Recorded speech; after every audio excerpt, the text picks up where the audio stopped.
What's up guys, welcome back to another monster video. So in today's video I'm going to be reviewing the monster's domain from the recent marathon. This is the race monster that recently got released. I have the monster at rank 2. We're going to go and hatch it, feed it up, take it to battle as well. I'm going to show you guys why this monster is basically good. So I hope you guys are excited. If you are, make sure you drop a like, subscribe. Anyways, it's going to get started.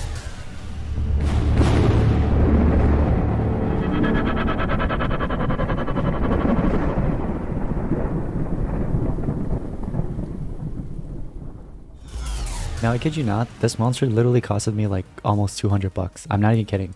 This monster literally costed me 200 bucks.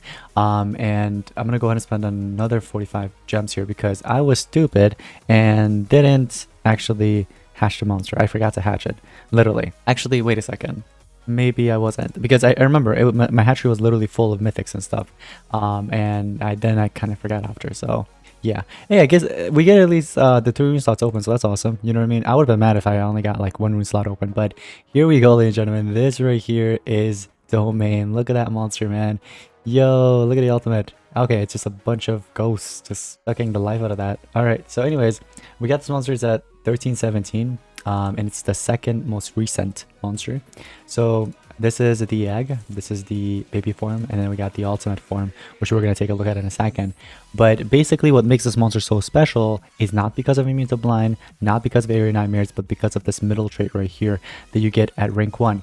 Now, what that does is basically, I'm sure a lot of you guys already know, it just blocks any kind of resurrection. You know what I mean? This, not recently, but a little bit while ago, it actually got buffed. So now it even counters essence. So when the essence try to kick back in, no, you gotta go. You know what I mean? It's not gonna happen. Once you're dead, you're dead. And if that trait is there, you're dead. Literally, you can't come back. And in order to come back, you have to kill this monster, or you have to trait disable it. One of the two. Now, this monster has metal and light element. We're gonna go ahead and feed it up and get him leveled up to basically level 120. Now, for those of you guys wondering how to automatically feed your monster like this, where you literally hold feed and it just feeds for you, you have to go to the in-game settings. There's an option where it says ignore new skills or something like that, and you have to just basically turn that on. And once you turn that on, you're able to really feed the monster without you having to tap multiple times. Anyways, guys, so we got the monster fed up here. Let's take a look at, so before we get into the runes, let's take a look at the skills, okay? The skills, we have a mega corruption and applies corruption to everybody. I actually like this. I think this is cool. The fact you can bypass dodge area with this, that's really nice. We do have Kiss of Death, which removes all negative status effects from itself and then applies evasion and true vision to itself. If this was to anybody you wanted to apply to, it would have been a pretty good skill. It's only to himself, so it's a meh, you know what I mean? It's a 50-50. I do like this AoE corruption. That's really cool, and it comes with nightmares. That's basically which is not bad. You do have an AoE evasion with true vision. I like this one. I do like that a lot. Then you have a low metal damage. You got this, and this. In my personal opinion, I think these are the 4 best skills you can actually run on this monster. Now, he's actually a mix of being a support / denier. I personally would like to let you guys know to run a full speed on this monster, either full speed or just mess around with speed and team speed. That's what you should do. Now, him being fast, basically what he can do is he can utilize his denials abilities, and also the fact that he can just apply evasion to everybody in your team. Now, I'm actually debating whether or not I should carry this corruption skill over this skill right here. But then we have 2 corruptions already. You know what I mean? So we might as well just keep those 2 and then keep the 2 supports. Now, what I really like about this monster is his speed. I would say his speed is pretty good. I really like that. Life, we got it up there, you know what I mean? 777k, 878, basically. You don't gotta worry about the strength, really. It's not an attacker. You know what I mean? Who's he gonna hurt with that much strength? Come on. Now, when it comes down to the runes, like I said, you want to give speed and team speed. Now, in this case, since I only have it at 120, I'm just gonna go with like some lower level runes. Later on, I might decide to actually switch it up, but for now, this is what I'm going to do, okay? So we're going to do a triple level 7s, okay? Now, it doesn't matter what level it is for you, just make sure it's either speed or team speed. One thing I'll say is I don't think you should do a triple team speed. If you do, that's okay, there's nothing wrong with that, but it's just that his denial skills, you want to obviously put those in good use. But then again, same thing could be said about Tideborn, for example. Tideborn, a lot of players, including myself, I actually run Tideborn with run it with full team speed, so that's completely okay. You know what I mean? Something like this, for example. Now, when it comes down to the relics, this monster's relics is actually not bad.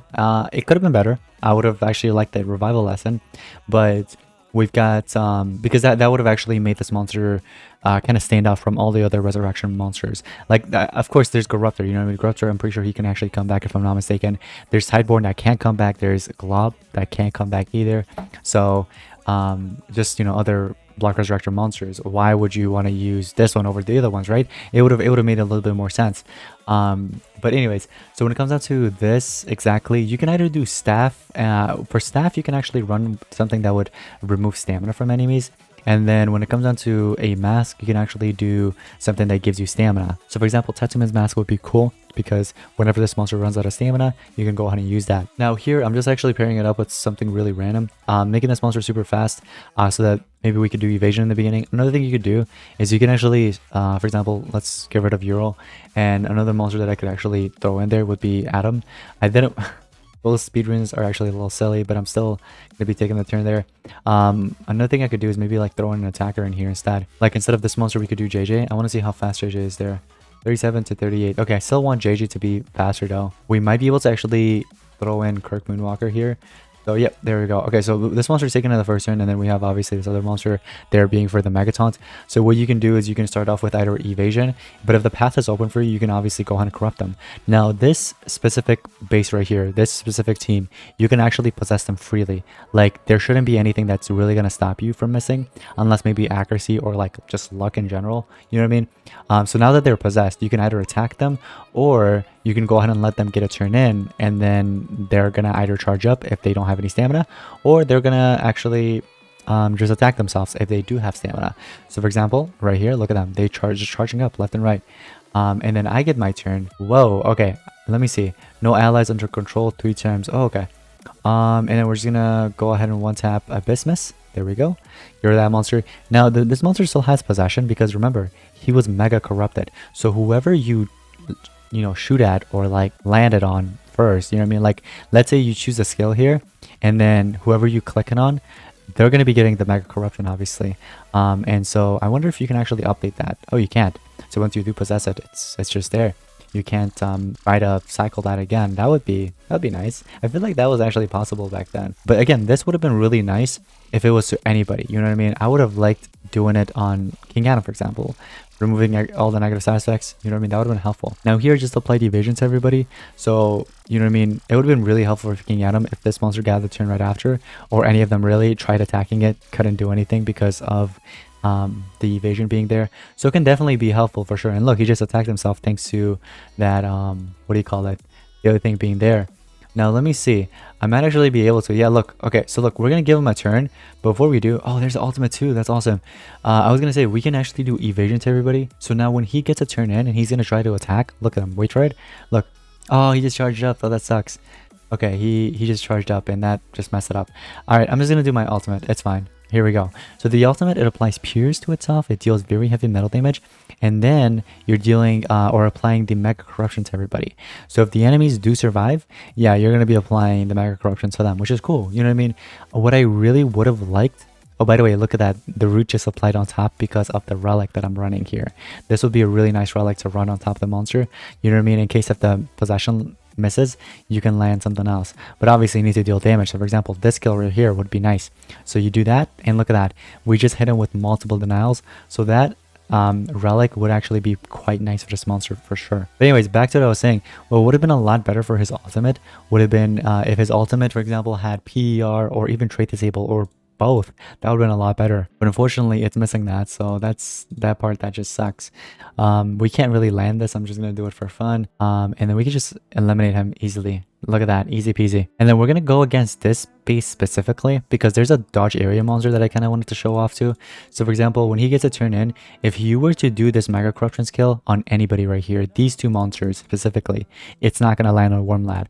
So in order to land on Wormlad, you have to specifically click on him, obviously, and he gets a Mega Corruption. The other ones get the regular corruption. So now when you let him get a turn in, basically they're gonna charge up, or if they do regenerate their stamina, which actually they don't have any relics, then yeah, like for example, if we were to do it like this, look, that monster doesn't get anything, you know what I mean, because of the dodge area there. So you wouldn't have been able to do anything. Oh, we just landed the stun there too. That's cool. We're gonna eliminate Wormlad. GG's. Bye bye. We're gonna eliminate you as well. And then lastly, this monster, we can either do, yeah, let's do evasion with this on himself. Why not? It's literally just evasion, you know what I mean? With true vision. That way, it's cool though. I like it, the fact that there is true vision, because then next turn you're not going to be missing. Like for example, now when it comes down to something like this, we won't be able to possess. This is another great example. If they have immune to anything possession wise, you know what I mean, you won't be able to land it. So for example, this we won't be able to. The mega corruption actually will land. I was gonna say, yeah, mega corruption will land, but if it's regular possession, not going to.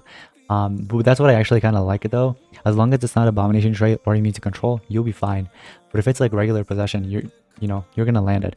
But yeah, like I said, corruption, boom, you know what I mean, it can land. That monster already had it, that's why. We're gonna just do our AoE skill here, eliminate everybody. GG's, look at that.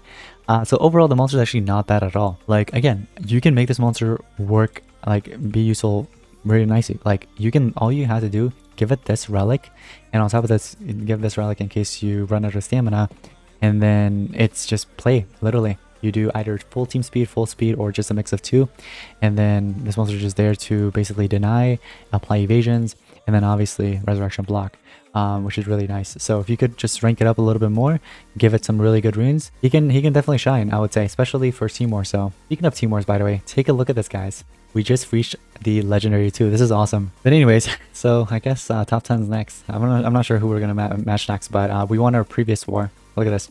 So we won this one, and then we won this one, and we won every single one of them basically. And now we're in the top 23 right now. So whoever we match next, if we win, you know what I mean. Most likely we will. But if we win, we're gonna get up there. You know what I mean. And unless we match someone like OA or basically the top 3, literally the top 3. Or one of the other top teams, you know what I mean? You gotta be careful. Those ones will be, it's gonna be a tough war. But these other ones, we can definitely, I'm definitely down to actually match them. I think El Regreso is also another good team. I'm not sure. Yeah, I mean, they got some good players. They got some really good accounts here. Like, let me take a look. What do you have? Level 12s? Wait, 12s? Wait, actually, that's not bad. Wait, we can handle something like this. Yeah, level 12s? Heck yeah. What about you, the leader? Let's take a look. Oh, 14s. Oh, there you go. We do have a couple of 14 players as well on our team, so hey, that cancels out. So yeah, I mean, whatever it is, bring it on, you know what I mean? So we're getting up there, guys. We are currently, what rank are we on again? Like top 20? We're actually in the top 23. I'm gonna say 20, I don't care. Or top 25, either one. But I'm really excited for the next war. Not sure when it's starting. Oh, it starts in like 2 hours. It's gonna opt in. That's really fun. So yeah, guys, that's gonna be pretty much it. Thank you all so much for watching. Let's see you next one. Peace out.